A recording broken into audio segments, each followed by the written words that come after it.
Hey, this is Pierre Villacco talking. I had one of my coworker, who asked me to do some slides on what is governance from an OCM perspective. So I wanted to shoot a video with this new stream with the video background, so it's mesmerizing. So the way I want to frame this is when you talk about governance from an end user perspective, end user needs to understand the rules. They need to understand. So the rules is basically what you can do and what you can't do.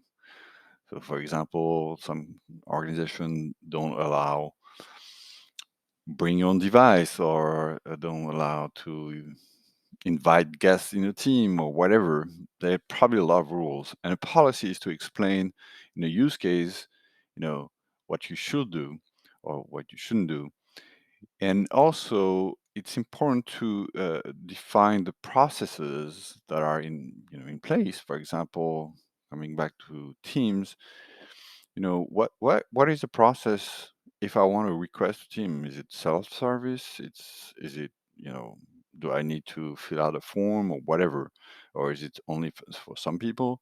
So describe the processes, and also I think to me the most important thing, even if the rest is important, is to educate people on best practices to create some momentum so they can work almost the same way. It's not a rule, you don't want to enforce it, but you want to say it's a best practice. If we all work that way, it will create a better collaboration, it definitely a momentum.